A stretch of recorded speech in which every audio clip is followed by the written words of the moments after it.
6 और 7 तारीख की रात को भारत सरकार और इंडियन आर्म फोर्सेस ने पाकिस्तान में प्रिसिशन स्ट्राइक्स करी। जय हिंद दोस्तों, हम सबको याद है कि 22 तारीख को किस तरह टीआरएफ का नाम लेकर पाकिस्तान आईएसआई और ये टेरर ग्रुप्स ने हमारे 25-26 नागरिकों को जो निहत्थे थे, जो सिर्फ वहाँ पे टूरिस्ट की तरीके से आए थे, उनको पहलगाम में कोल्ड ब्लडेड मर्डर कर दिया। और उसके बाद से ही पूरा देश बहुत गुस्से में था। हम सबको बहुत गुस्सा आ रहा था। हम सब चाहते थे कि भारत सरकार कोई एक्शन ले। उसके बाद भारत सरकार ने कुछ ऐलान किए। भारत सरकार ने पाकिस्तानियों के वीज़ास कैंसिल किए, उनको 48 घंटे में अपने देश वापस जाने के लिए बोला, निकाल दिया, और साथ में इंडस वाटर ट्रीटी को अबोरोगेट कर दिया, यानी कि अब पाकिस्तान को पानी नहीं मिलने वाला था। लेकिन हम इंतजार कर रहे थे कि भारत सरकार ने कहा है कि कुछ डिसाइसिव एक्शन लेगा, कुछ बड़ा एक्शन होगा, और हम सब उसका वेट कर रहे थे। तो 6 और 7 तारीख की रात को पाकिस्तान के ऊपर, उनके टेरर साइट्स के ऊपर इंडियन आर्म फोर्सेस ने प्रिसिशन स्ट्राइक्स करी, यानी कि ये इंश्योर करते हुए कि हम पाकिस्तान की मिलिट्री बेसिस को और मिलिट्री साइट्स को हम अटैक ना करें, हम उनके आम नागरिकों को टारगेट ना करें, और हम सिर्फ और सिर्फ जो टेररिस्ट लोग जहां रहते हैं, जहां ट्रेनिंग करते हैं, उनको टारगेट किया जाए। और ये बहुत सक्सेसफुली लगभग 20-25 मिनट के अंदर ये सारा खेल हमने कर दिया। वेल, इस पे आज बात करते हैं, समझते हैं क्या है। तो सबसे पहले हमें ये खुशी होनी चाहिए कि हमारे आर्म फोर्सेस, हमारा देश, जैसी हमारी इमेज है वैसा ही हमने काम किया कि हम निर्दोष पे हाथ नहीं उठाएंगे, लेकिन शत्रु को उसकी ऐसी घिनौनी हरकतों के लिए माफ भी नहीं करेंगे। तो आइए समझते हैं इसमें सब कुछ क्या हुआ। सबसे पहले तो मैं आपको बताऊं कि मैंने थोड़े दिन पहले एक रील बनाई थी, और उसमें मैंने बताया था कि किस तरह इंडस वाटर ट्रीटी के अबोरोगेशन के बाद पाकिस्तानी लड़के लड़कियां किस तरह के रील्स बना रहे थे, मीम्स बना रहे थे, और कह रहे थे कि पानी नहीं है। वैसे ही एक लड़की की बात याद आई। उस लड़की ने, पाकिस्तानी लड़की ने कहा था कि इंडिया, अगर आप अटैक करो तो रात के टाइम करना, दिन में गर्मी बहुत है। मुझे लगता है कि ये बात भारत सरकार तक पहुंच गई, इसलिए हमने अटैक रात में किया। ऑल राइट दोस्तों, जोक्स अपार्ट, सीरियस बात करते हैं, समझते हैं कि क्या टारगेट्स थे, और आज की ब्रीफिंग में, प्रेस ब्रीफ में क्या क्या बताया, और उसको थोड़ा सा समझने की कोशिश करते हैं। हम अच्छी तरह जानते हैं कि जम्मू एंड कश्मीर का एक बड़ा हिस्सा पाकिस्तान के कब्जे में है, और वहां से बहुत सारे वहां पे लॉन्च पैड्स हैं, वहां पे ट्रेनिंग कैंप्स हैं इन आतंकवादियों के, टेररिस्ट के, और कुछ ऐसे टेरर कैंप्स पाकिस्तान के अंदर भी आते हैं जो आईबी के अक्रॉस है। भारत सरकार के पास इनकी इंफॉर्मेशन थी, हमेशा होती है, लेकिन बहुत पुख्ता नहीं होती। उसको पुख्ता किया जाता है और उसको लाइव लिया जाता है कि एग्जैक्टली अभी क्या हो रहा है। कहीं ऐसा ना हो कि आज से 1 साल पहले या 6 महीने पहले जहां पर टेरर कैंप था, आज वहां कोई मदरसा या कोई स्कूल चल रहा हो, या कोई हॉस्पिटल खुल गया हो, और अगर हम वहां पे बॉम्बिंग कर दें तो हो सकता है कि कोई निर्दोष किसी सिविलियन की जान चली जाए। तो भारत सरकार के पास जो एग्जिस्टिंग इंफॉर्मेशन थी, उन्होंने उसको ठोक बजा के अच्छे से चेक करा कि सब कुछ कंफर्म्ड, करेक्ट है या नहीं। और ये सब करने के बाद भारत सरकार ने और इंडियन आर्म फोर्सेस ने ये कंफर्म करा कि 9 ऐसी साइट्स हैं, 9, जिनमें टेरर कैंप्स चल रहे हैं, कहीं पे ट्रेनिंग चल रही है, कहीं पे लॉन्च पैड पे भेजने के लिए आतंकवादियों को बिठा के रखा जाता है। ऐसी साइट्स को चुनकर हमने ये स्ट्राइक्स करी रात को लगभग 1 बजे। तो आइए समझते हैं कि ये टेरर आउटफिट्स क्या हैं और इनका खेल क्या था। जैसा मैंने कई बार कई वीडियोस में बोला भी है, और आप लोगों ने बाकी चैनल्स वगैरह पे भी सुना होगा, कि प्राइमरीली जम्मू कश्मीर में जो टेरर आउटफिट्स ऑपरेट करते हैं वो 3 हेड्स में आते हैं। पहला है जैश ए मोहम्मद, JEM। दूसरा है लश्कर ए तोयबा LET, और तीसरा है हिजबुल मुजाहिदीन HM। मेरा इन तीनों ग्रुप्स के साथ थोड़ा बहुत पाला पड़ चुका है। जब मैं अपने राष्ट्रीय राइफल्स के टेन्योर में था तो एक बड़ी क्लियर लाइनिंग थी। रोड के नॉर्थ में सारे के सारे लश्कर के मिलते थे LET वाले, और उसके साउथ में जो मिलते थे वो सारे हिजबुल के मिलते थे, हिजबुल मुजाहिदीन वाले HM वाले। आइए इसको समझते हैं। ये तीनों ग्रुप हैं। इसमें सबसे पहले आता है लश्कर ए तोयबा या LET, जिसका सरगना है हाफिज सईद, और ये जो ग्रुप है ये पाकिस्तान के पंजाब प्रोविंस में मुरीद के से ऑपरेट करता है। दूसरा बड़ा ग्रुप है जैश ए मोहम्मद या JEM का सरगना है मसूद अजहर, और ये भावलपुर से ऑपरेट करता है।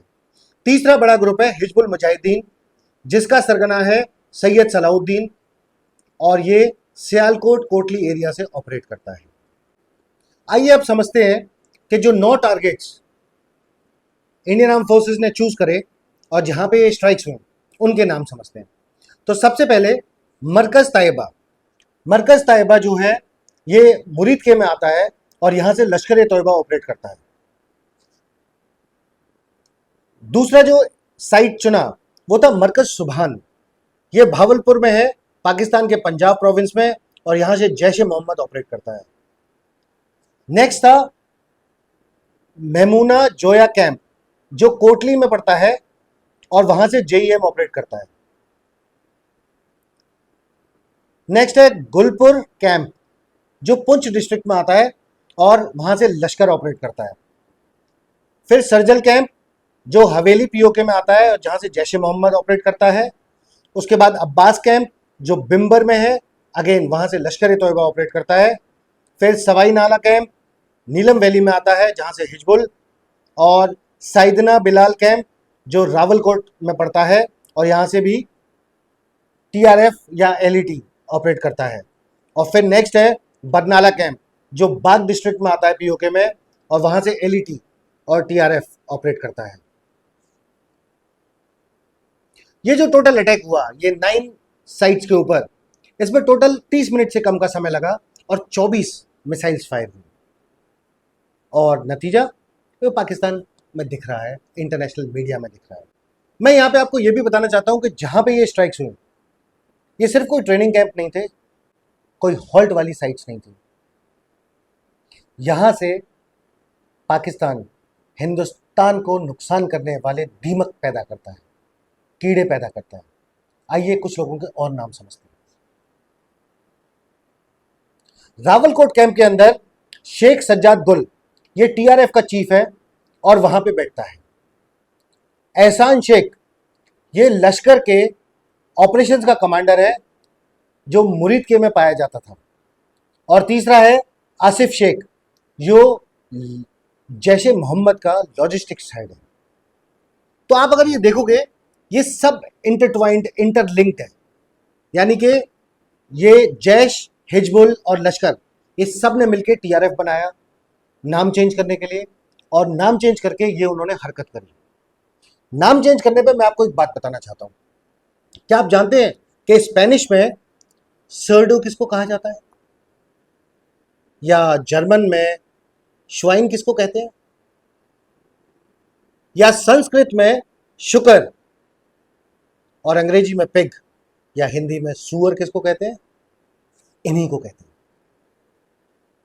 इन सुअरों ने अपनी ये हालत हमसे करवाई है।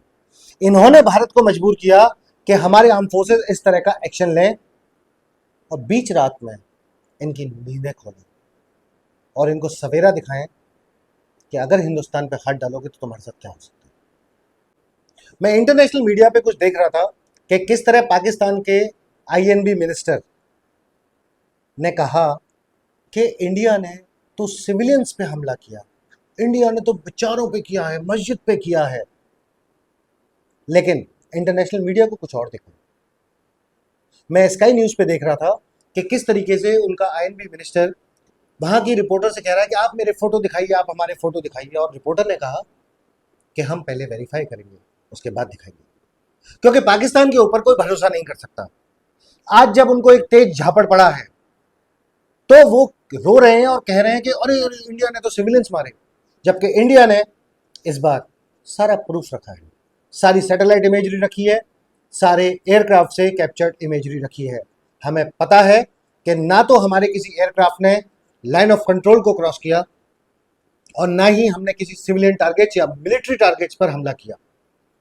हमारे ये बहुत ही प्रिसीशन स्ट्राइक्स थे, जो ये भी दर्शाता है कि हिंदुस्तान की नीयत भी साफ है और कैपेबिलिटी तुमसे बहुत ऊपर है। हमें छुओगे तो ठुकोगे, और यही हमने आज करके दिखाया। अब समझते हैं कि आने वाले समय में क्या।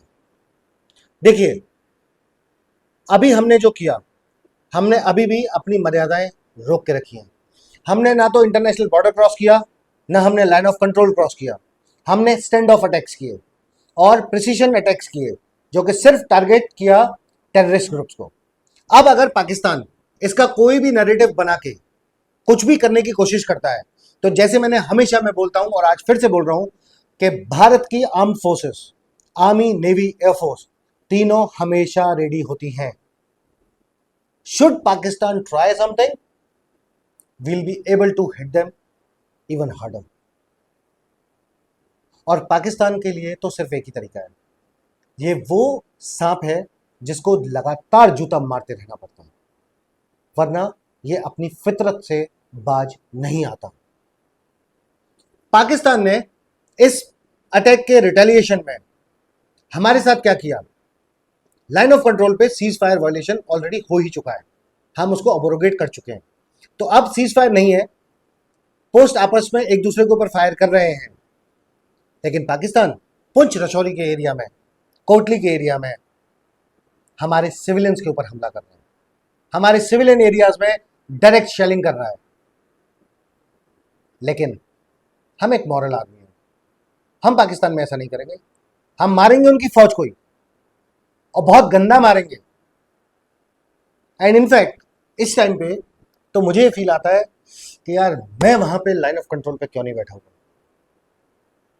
एक ये मजा मेरे से छूट गया, तो वहां पाकिस्तानियों पे डायरेक्ट शेलिंग करता हूं। मैं मारता एक 51 mm मोटर का राउंड, मैं खोलता अपनी मीडियम मशीन गन्स, क्योंकि वो सुअर हैं, वो अपनी औकात से बाज नहीं आएंगे, अपनी नीयत साफ नहीं करेंगे। वो नापाक घटिया लोग, उनके साथ ऐसा करने की जरूरत पड़ेगी। लेकिन स्टोरी अभी यहां रुकती नहीं है। पाकिस्तान ने एक हीनियस क्राइम करा, हमारे निर्दोष लोगों को मारा। हमने उसके रिटेलिएशन में जो एडमिनिस्ट्रेटिव एक्शंस हमें लेने थे, जैसे इंडस वाटर ट्रीटी का अबोरोगेट करना, वीजास कैंसिल करना, ये हम कर चुके थे। और उसके बाद हमने ये प्रिसीशन स्ट्राइक्स कैरी आउट करी। अब इसके बाद देखना ये है कि क्या पाकिस्तान कोई हरकत करता है, क्योंकि भारत तैयार है। हम सिर्फ जम्मू कश्मीर में नहीं, पंजाब, राजस्थान, गुजरात, हर जगह हम तैयार हैं। हमारी नेवी तैयार है, हमारे एयरफोर्स तैयार है, हम हर तरह के काम के लिए तैयार है। So should Pakistan try something, we are ready. और अब आती है बात एज ए नागरिक। काफी जगहों पे एयर रेड का मॉक ड्रिल कैरी आउट किया गया, और ये 1971 के बाद हिंदुस्तान में पहली बार हो रहा है, हम लोगों की लाइफ में पहली बार हो रहा है।